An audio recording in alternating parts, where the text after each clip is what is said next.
At just 23 years old, Helen Wendy Nabutso had already built a life many could admire. She had left Kenya at age 20 on a 10-year study visa and was pursuing her education in Canada while working as both a nurse and a personal support worker in the Toronto area. By 2022, everything seemed to be moving in the right direction for her future. But in a single tragic moment, all of her progress and dreams came to an abrupt and heartbreaking end.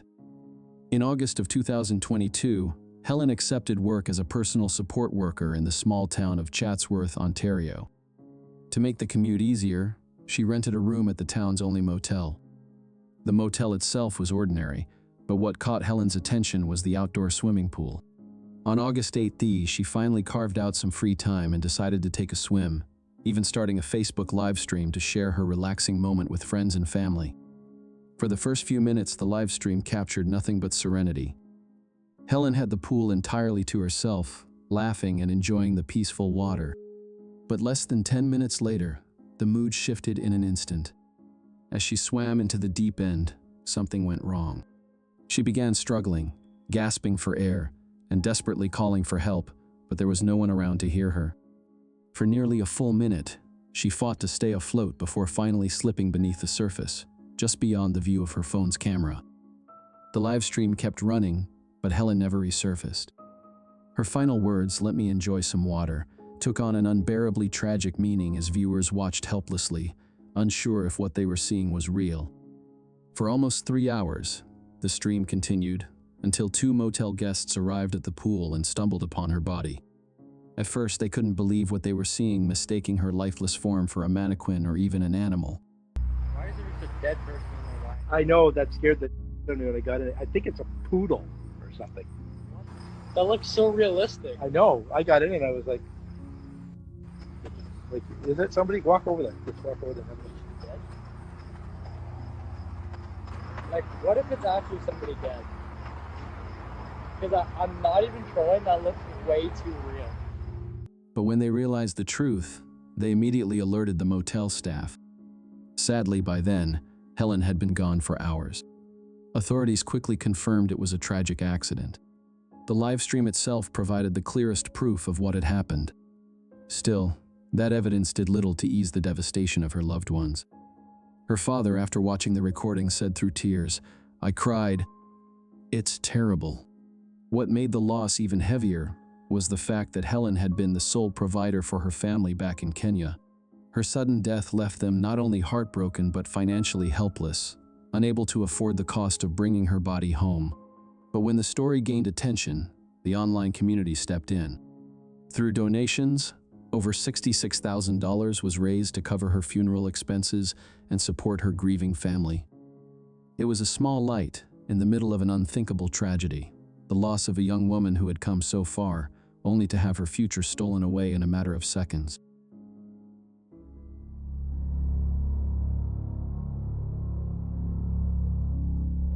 On January 15, 2023, Yeti Airlines Flight 691 departed from Kathmandu's Tribhuvan International Airport at around 10:30 a.m. The short domestic flight was bound for Pokhara International Airport, located roughly 200 kilometers to the west.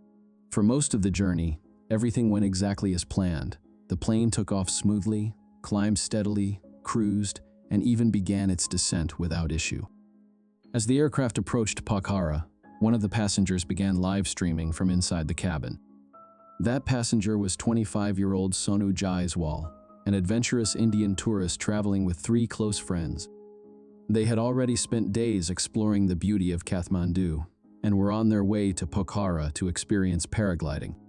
Excited about the upcoming adventure, Sonu decided to share the moment with his family and friends on Facebook. At first, the stream showed nothing unusual. Smiles, laughter, and chatter filled the cabin. But within moments, everything changed. The camera suddenly jolted. The laughter turned into terrified screams.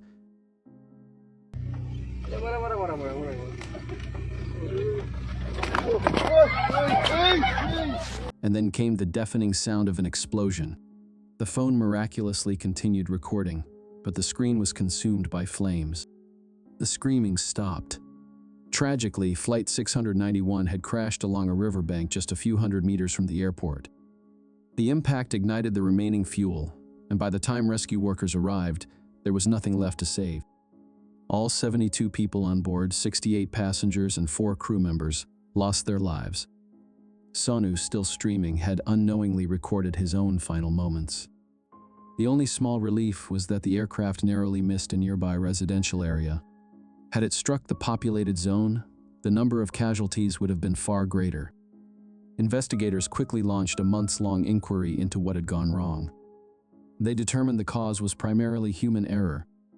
Originally, the flight was scheduled to land on runway 30, but for reasons not entirely clear, the captain requested to land instead on runway 12. The co-pilot, Anju Katiwada, was still in training, and it is believed the captain may have wanted to use the approach as a teaching opportunity. During the maneuver, however, she mistakenly pulled both propeller levers into the feathered position, effectively cutting thrust from the engines. With no power, the plane stalled, flipped, and crashed in seconds. In the end, a single tragic mistake cost the lives of dozens of passengers, shattered countless families, and turned a routine domestic flight into one of Nepal's deadliest aviation disasters.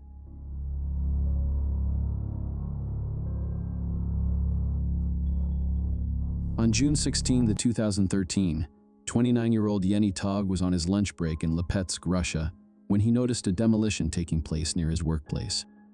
Curious, and with time to spare, he pulled out his phone to record the event, not realizing that this simple decision would be the last one he ever made. Yeni wasn't careless. He had chosen what he believed was a safe spot.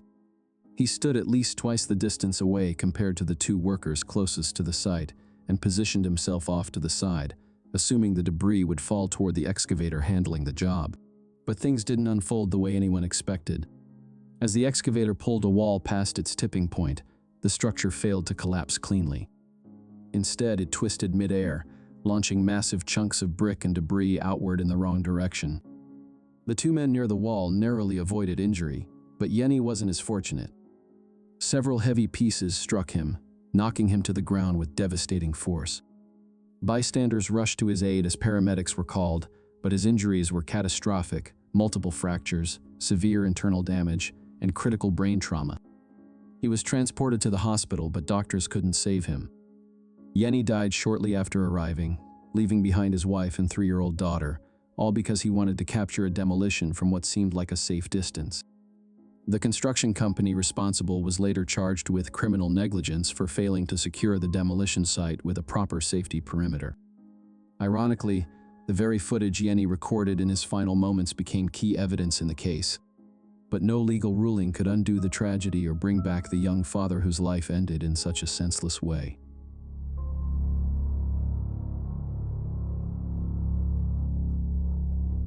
Ivan Lester Maguire was a 35-year-old skydiving expert from Franklin, North Carolina.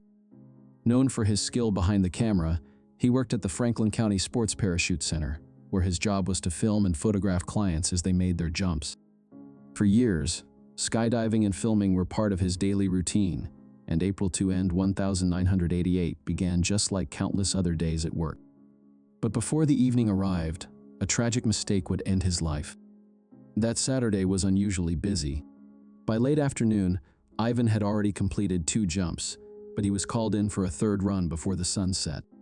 Tired yet determined not to disappoint, he agreed. The small aircraft lifted off from the center's runway and climbed to 10,500 feet. When the time came, Ivan was the first to exit, keeping his helmet-mounted camera focused on the client and their instructor. At first, everything seemed normal. The instructor deployed his parachute on cue, which should have been Ivan's signal to do the same.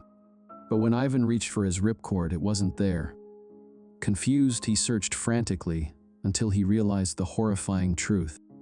He wasn't wearing a parachute at all. In a moment of shock and despair, his voice can be heard on the recording. "Oh my God, no."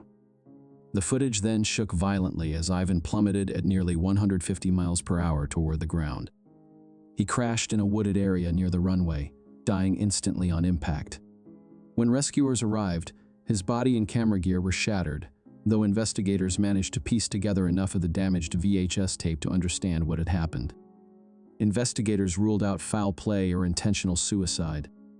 Still, the mystery remained. How could a man with over 800 successful dives forget the single most important piece of equipment? Two leading theories emerged. The first suggests exhaustion and routine led to a tragic lapse in attention, complacency after so many jumps. But the second theory is considered more likely: confusion caused by his camera gear. Unlike today's compact action cameras, the 1980s required large, heavy recording equipment carried in a backpack. It's possible Ivan, and even those around him, mistook the bulky camera bag for a parachute harness until it was far too late. Though Ivan Maguire didn't survive that day, the chilling footage of his final moments has since become a sobering reminder to skydivers everywhere. No matter how experienced you are, always double, and even triple, check your gear before leaving the plane.